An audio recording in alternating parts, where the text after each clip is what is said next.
പുതിയൊരു വീഡിയോയിലേക്ക് സ്വാഗതം. അപ്പൊ ഞാൻ ഇന്ന് വന്നിരിക്കുന്നത് ഈ ഫോട്ടോയിൽ കാണുന്ന പെൺകുട്ടിയെ നിങ്ങൾക്ക് അറിയാമോ? നമ്മുടെ കുംഭമേളയിൽ കണ്ട ആ ഒരു വൈറലായ പെൺകുട്ടി മൊണാലിസ ഭോസ്ലെ. അപ്പൊ അറിയാത്തവർക്കായിട്ട് ജസ്റ്റ് ഒന്ന് പറഞ്ഞുതരാം. കുംഭമേള, അതായത് 144 വർഷങ്ങൾ കൂടി ആഘോഷിക്കപ്പെടുന്ന വലിയ മഹാകുംഭമേള എന്നറിയപ്പെടുന്ന ആ ഒരു ചടങ്ങില് ആ സമയത്ത് അവിടെ മാല വിൽക്കാൻ വന്ന ഒരു പെൺകുട്ടിയാണിത്. അവരുടെ കണ്ണുകൾ കണ്ടിട്ട് ആരോ ഒരു ഫോട്ടോ എടുത്ത് സോഷ്യൽ മീഡിയയിൽ ഇട്ടു. അങ്ങനെ അത് ഭയങ്കരമായിട്ട് വൈറലായി. അങ്ങനെ വൈറലായ വ്യക്തിയാണ് മൊണാലിസ. അപ്പൊ പുള്ളിക്കാരിക്ക് ലക്ഷക്കണക്കിന് ഫോളോവേഴ്സ് ഉണ്ട് ഇൻസ്റ്റാഗ്രാമില്. ചെറിയൊരു സെലിബ്രിറ്റി ആണെന്ന് തന്നെ പറയാം. ഈ അടുത്തിടെ ബോച്ചെ ഒരു ഉദ്ഘാടനത്തിന് വേണ്ടിയിട്ട് മൊണാലിസയെ കൊണ്ടുവന്നിട്ടുണ്ടായിരുന്നു. അത് ഭയങ്കര ഫേമസ് ആയിരുന്നു. അപ്പൊ ബോബി ചെമ്മണ്ണൂരിന്റെ ഒരു ജ്വല്ലറി ഉദ്ഘാടനത്തിനാണ് കേരളത്തിലോട്ട് മൊണാലിസയെ കൊണ്ടുവന്നത്. അപ്പൊ ഇതാണ് ആ ഒരു ഉദ്ഘാടന ചടങ്ങ്.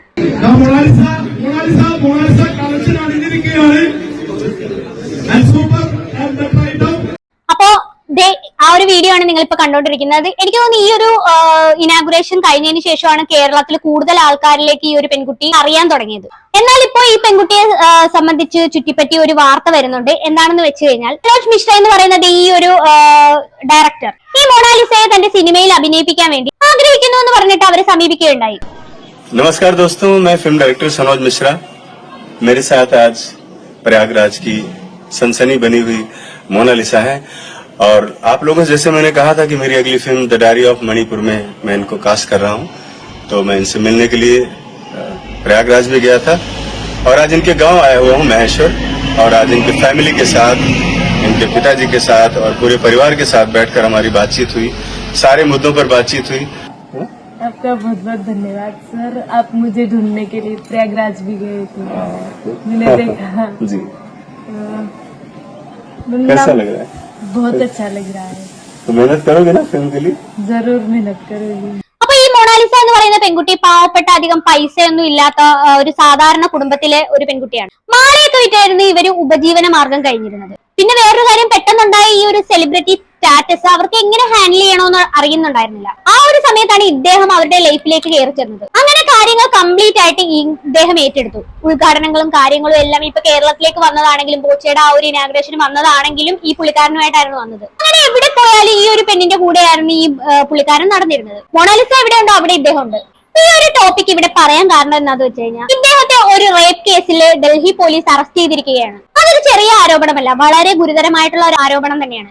വളരെ ഗുരുതരമായിട്ടുള്ള ആരോപണങ്ങൾ ചുമത്തിയാണ്, റേപ്പ് മാത്രമല്ല കേട്ടോ, ബ്ലാക്ക് മെയിൽ ഉണ്ട്, അബോർഷൻ ഉണ്ട്, അങ്ങനെ കുറെ ആരോപണങ്ങളൊക്കെ ചുമത്തിയാണ് പുള്ളിക്കാരനെ അറസ്റ്റ് ചെയ്തിരിക്കുന്നത്. സ്വാഭാവികമായിട്ടും സോഷ്യൽ മീഡിയയിൽ ചർച്ചയാകും. കാരണം ഇദ്ദേഹം എന്ന് പറയുന്ന ഒരു ഡയറക്ടറെ തന്നെ ആൾക്കാർ അറിഞ്ഞത് ഈ മൊണാലിസ കാരണമാണ്. കുറച്ച് സിനിമ ഈ പുള്ളിക്കാരൻ ചെയ്തിട്ടുണ്ട്. അതുപോലെ തന്നെ മൊണാലിസയ്ക്ക് ആദ്യമായിട്ട് സിനിമയിൽ ഒരു അഭിനയിക്കാൻ ഒരു ചാൻസ് കൊടുത്ത ഇദ്ദേഹമാണ്. ശരിക്കും പറഞ്ഞാൽ എനിക്കും പുള്ളിക്കാരനെ അറിയില്ല, ഞാനും ആദ്യമായിട്ടാണ് കാണുന്നത്. ഈ പുള്ളിക്കാരിയുടെ കൂടെ ആണ് കണ്ടിട്ടുള്ളത്. ഇദ്ദേഹം ഇങ്ങനെ നിരന്തരം ഇവരുടെ പുറകെ നടക്കുന്ന സമയത്ത് തന്നെ ഒരുപാട് ആൾക്കാർ, ഞാൻ വരെ ഈ ഒരു വീഡിയോ ചെയ്തിട്ടുണ്ട്. ഇങ്ങനെ ഭയങ്കര ഇതാണെന്നൊക്കെ പറഞ്ഞിട്ട് ഓരോ പുറത്തുള്ള ഓരോ ചാനലുകാര് ഇയാളെ കുറിച്ച് ഇങ്ങനെ ഓരോ കാര്യങ്ങളൊക്കെ പറഞ്ഞ്, പിന്നെ 2 ഡയറക്ടർമാര് അല്ലാതെ 2 പ്രൊഡ്യൂസർമാർ എന്തോ പിന്നെ രംഗത്ത് വന്നിട്ടുണ്ടായിരുന്നു ഇതിനെതിരെ.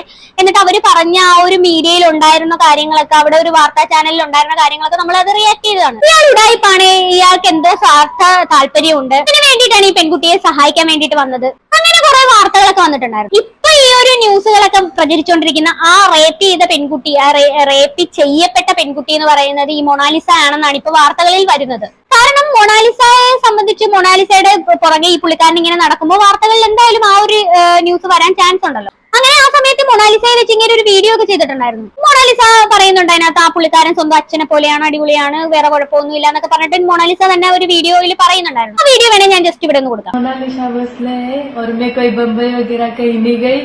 अभी मैं मध्य प्रदेश में हूँ और कुछ एक्टिंग सीख रही हूँ, पढ़ाई सीख रही हूँ। आप जैसा सोच रहे वैसा कुछ भी नहीं है। और मेरे साथ में मेरी बहन, मेरे बड़े पापा भी है। देखो मेरी बहन है, मेरे बड़े पापा है। ऐसा कुछ नहीं है सर, जैसे लोग सोच रहे हैं ऐसा कुछ नहीं है सर। बहुत बढ़िया है, हमको हमारे पास आते हैं और उससे जैसे कुछ सिखाना चाह रहे हैं, सब कर रहे हैं ऐसे कुछ। सनोज मिश्रा सर बहुत अच्छा है, मुझे बेटी की तरह मानते हैं। അപ്പൊ മൊണാലിസയുടെ ഫാമിലിയാണ്, അത് അച്ഛനെ പോലെയാണ് പുള്ളിക്കാരൻ അവരെ നോക്കുന്നതെന്നൊക്കെയാണ് പറയുന്നത്. അങ്ങനെയാണ് ഇദ്ദേഹം വൈറലാവുന്നത്. ഈ പെൺകുട്ടിക്കാണെങ്കിൽ 16 വയസ്സേ ഉള്ളൂ. പിന്നീടാണ് അറിയുന്നത് ഇയാളുടെ കസ്റ്റഡിയിലാണ് മൊണാലിസയും മൊണാലിസയുടെ ഫാമിലിയും എന്ന്. അങ്ങനെ കുറെ വാർത്തകളൊക്കെ പരക്കുന്നത്. അപ്പോഴാണ് ഈ ഒരു കേസും കൂടെ വരുന്നത്. അന്നേരം ആൾക്കാരെല്ലാരും ഉറപ്പിച്ച ആ പെൺകുട്ടി തന്നെ ആയിരിക്കും. 2020 മൊണാലിസയെ പോലെ തന്നെ ഉത്തർപ്രദേശിലുള്ള ഒരു പുള്ളിക്കാരി, ആ ഒരു പെൺകുട്ടിയെ സോഷ്യൽ മീഡിയ വഴിയാണ് ഇദ്ദേഹം പരിചയപ്പെടുന്നത്. 2021 ജൂൺ 17 ഇയാൾ സ്വയം സൂയിസൈഡ് ചെയ്യുമെന്ന് പറഞ്ഞിട്ട്, അങ്ങനെ ഈ പെൺകുട്ടിയായിട്ട് മീറ്റ് ചെയ്യുന്നതിനുള്ള ഒരു പ്രധാന കാരണം എന്ന് പറഞ്ഞു കഴിഞ്ഞാൽ പുള്ളിക്കാരൻ സൂയിസൈഡ് ചെയ്യുന്ന പറഞ്ഞ് പേടിപ്പിച്ചു. അങ്ങനെയാണ് ഇവര് തമ്മിൽ മീറ്റ് ചെയ്യുന്നത്. തൊട്ടടുത്ത ദിവസം തന്നെ ഇയാൾ ഈ പെൺകുട്ടിയെ ഒരു റിസോർട്ടിലേക്ക് കൊണ്ടുപോകുമായിരുന്നു. അങ്ങനെ ഡ്രഗ്സ് കൊടുക്കുകയും അവിടെ വെച്ച് ഈ പെൺകുട്ടിയെ ഫിസിക്കൽ റിലേഷൻഷിപ്പിൽ ഏർപ്പെടുകയാണ്. ആ സമയത്ത് തന്നെ ഈ പെൺകുട്ടിയുടെ സമ്മതമില്ലാതെ ഇയാള് ആ ഒരു പ്രൈവറ്റ് വീഡിയോസും ഫോട്ടോസും ഒക്കെ എടുത്തു വെച്ചിട്ടുണ്ടായിരുന്നു. ഈ പെൺകുട്ടിയുടെ നേക്കഡ് ആയിട്ടുള്ള പിക്കും വീഡിയോസും ഒക്കെ. പിന്നെ ആ പെൺകുട്ടിയെ അയാള് കല്യാണം കഴിക്കാം, സിനിമയിലൊക്കെ ഓപ്പർച്യൂണിറ്റി കൊടുക്കാം, അങ്ങനെ ഒരുപാട് ഓഫറുകളൊക്കെ കൊടുത്ത് പ്രോമിസ് കൊടുത്ത് ആ പെൺകുട്ടിയെ മുംബൈയിലേക്ക് ക്ഷണിക്കുകയാണ്. അവിടെ വെച്ച് ഇവർ ഒരു ലിവിംഗ് റിലേഷൻഷിപ്പ് തുടങ്ങുകയാണ്. അങ്ങനെ 4 കൊല്ലത്തോളം ഇവർ ലിവിംഗ് ടുഗദർ റിലേഷൻഷിപ്പിലായിരുന്നു എന്നാണ് പറയുന്നത്. അതിനിടയിൽ 3 തവണ ഈ പെൺകുട്ടി അബോർഷന് വിധേയമായിട്ടുണ്ട്. അതും ഇദ്ദേഹത്തിന്റെ നിർബന്ധത്തിന് വഴങ്ങി. അങ്ങനെ മാർച്ച് 6 ഇദ്ദേഹത്തിനെതിരെ ഈ പെൺകുട്ടി, അതായത് ഈ ലിവിംഗ് ടുഗദർ റിലേഷൻഷിപ്പിലായിരുന്ന പെൺകുട്ടിക്ക് ഏകദേശം 28 വയസ്സുണ്ടായിരുന്നു, കേസ് എടുത്തത്. അപ്പൊ സെക്ഷൻ ഏതൊക്കെയാണെന്ന് വെച്ച് കഴിഞ്ഞാൽ റേപ്പ് ഉണ്ട്, ഈ അബോർഷൻ കേസ് ഉണ്ട്, അതുപോലെ ഡ്രഗ്സിന്റെ ആ ഒരു കേസ്. ഇത്രയും കേസുകളൊക്കെ ചുമത്തിയാണ് ഈ ഒരു പരാതി പോയിരിക്കുന്നത്. ഈ പരാതി കൊടുത്തതിനെ തുടർന്ന് ഇയാൾ ഒരു മുൻകൂർ ജാമ്യം തേടി കോടതിയെ സമീപിക്കുകയും കോടതി തന്നെ അത് റിജക്ട് ചെയ്യുകയും ചെയ്തു. എന്നാൽ ഈ 3 തവണ അബോർഷൻ നടത്തിയതിന്റെ മെഡിക്കൽ റിപ്പോർട്ടും അദ്ദേഹത്തിനെതിരെയുള്ള തെളിവുകളും പോലീസ് ഓൾറെഡി കളക്ട് ചെയ്തിട്ടുണ്ട്. ആ ഒരു സാഹചര്യത്തിലാണ് ഈ പറയുന്ന മുൻകൂർ ജാമ്യം റിജക്ട് ചെയ്തത്. അങ്ങനെയാണ് ഇയാളെ അറസ്റ്റ് ചെയ്തേക്കുന്നത്. അപ്പൊ ഇതാണ് ആ ഒരു കേസ്. പക്ഷെ ഈ ഒരു കേസിൽ പെട്ടുപോയേക്കുന്നത് മൊണാലിസയാണ്. ശരിക്കും പറഞ്ഞാൽ മൊണാലിസയ്ക്കാണ് ഇതിനകത്ത് ചീത്തപ്പേരായത്. അപ്പൊ ഈ പുള്ളിക്കാരനെ അറസ്റ്റ് ചെയ്തതിനു ശേഷം ഈ പെൺകുട്ടിയുടെ ഫാദർ രംഗത്ത് വന്നിട്ടുണ്ട്. അപ്പൊ ഇതിനെ കുറിച്ചൊന്നും അറിയില്ല എന്നുള്ള രീതിയിലാണ് പുള്ളിക്കാരൻ പറയുന്ന. ആ ഒരു വീഡിയോ കാണാമെന്ന് വെച്ചത്. जैसे कि वो लोगों ने हमको आके बोला कि आपकी बच्ची को हम थोड़ा 3-4 महीने तक पढ़ाएंगे लिखाएंगे, उसके बाद में पिक्चर निकालेगा। और जो बाकी जो उनके ऊपर जो आरोप लगे उनको हमको कोई इससे नॉलेज नहीं है। आगे जमाने पहले चक्कर में उनको क्या होगा, कैसा क्या है।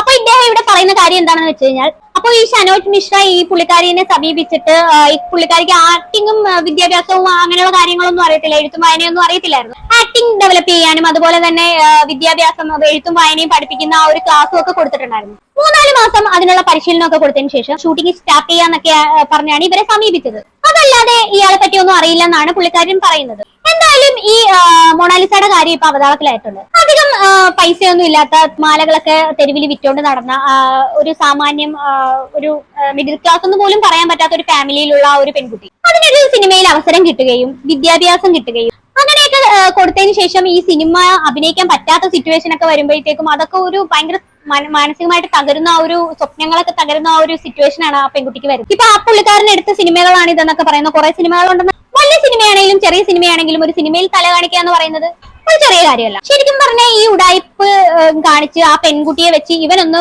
വലിയ രീതിയിൽ ഫെയിം ആവാൻ ശ്രമിച്ചു. അത് തന്നെയാണ് കാര്യം. ശരിക്കും പറഞ്ഞാൽ അദ്ദേഹം ഭയങ്കര ബുദ്ധിമാനാണ്. കാര്യം ഈ പെൺകുട്ടിയുടെ വലിത്തൊങ്ങി നടന്നു കഴിഞ്ഞാൽ അദ്ദേഹം കൂടി ഒന്ന് ഫേമസ് ആകും. അതിനുവേണ്ടിയാണ് പുള്ളി ഇതൊക്കെ ചെയ്തത്. ശരിക്കും ഈ ഇദ്ദേഹത്തിന്റെ കൂടെ ഈ ഒരു സിനിമ എന്ന് പറയുന്നത് പോസിബിൾ ആണോ എന്ന് പോലും അറിയത്തില്ല. അഥവാ പോസിബിൾ ആയാൽ തന്നെ രാം ഗോപാലവർമ്മ ആ പുള്ളിക്കാരന്റെ പടത്തിൽ അഭിനയിച്ചതിന്റെ പോലെ തന്നെയാവും. അതിനകത്ത് പെൺകുട്ടികൾ അഭിനയിക്കുന്ന പോലെ ഒരു ചീത്തപ്പേര് തന്നെയാവും. ഇതിനകത്ത് നമ്മൾ മനസ്സിലാക്കേണ്ട ഒരു കാര്യം എന്ന് വെച്ചാൽ, നമ്മളെ ആരെങ്കിലും റിയൽ ആയിട്ട് സഹായിക്കാൻ തന്നെ വന്നാൽ എന്തെങ്കിലും നമ്മുടെ അടുത്ത് നിന്ന് പ്രതീക്ഷിച്ചിട്ടായിരിക്കും ഇവര് നമ്മുടെ അടുത്തേക്ക് വരുന്നത്. അല്ലാണ്ട് ഇങ്ങരുടെ ഭാഗത്തു നിന്ന് ഒരു സാധനം കിട്ടാൻ പോകില്ല. ഒന്നും ഒരാളുടെ കയ്യിൽ നിന്നും ഫ്രീ ആയിട്ട് കിട്ടില്ല. കുറച്ച് സ്നേഹം തന്നു കഴിഞ്ഞാൽ അതിന്റെ പുറകിൽ വേറെ എന്തെങ്കിലുമൊക്കെ കാര്യം കാണും. നമ്മുടെ അടുത്ത് കുറച്ച് സ്നേഹമായിട്ട് പെരുമാറി കഴിഞ്ഞാൽ, അതിപ്പോ ഞാൻ ആരായിട്ടാണെന്നൊന്നും പറയുന്നില്ല, സ്നേഹമായിട്ട് ആരെങ്കിലും വന്നു കഴിഞ്ഞാൽ, അതുകൊണ്ട് ആരെങ്കിലും നമ്മുടെ അടുത്ത് ഫ്രീ ആയിട്ട് എന്തെങ്കിലും തരാമെന്നും പറഞ്ഞ് വന്നു കഴിഞ്ഞാൽ നമ്മൾ സൂക്ഷിച്ചോ, അതിന്റെ പുറകിൽ വലിയൊരു കെണി ഉണ്ടാവും. അത് എന്ത് മാങ്ങാത്തൊലിയാണെങ്കിലും വേണ്ടെന്ന് അങ്ങോട്ട് പറയാം. സ്വസ്ഥതയും സമാധാനവും കിട്ടും. അപ്പൊ എന്തായാലും എനിക്ക് കൂടുതലൊന്നും പറയാനില്ല. ഇത് കേട്ടിട്ട് നിങ്ങൾക്ക് എന്താണ് തോന്നുന്നതെന്ന് വെച്ചാൽ താഴെ കമന്റ് ബോക്സിൽ കമന്റ് ചെയ്യുക. അടുത്തൊരു വീഡിയോയിൽ കാണാം. അതുവരെ ബൈ ബൈ.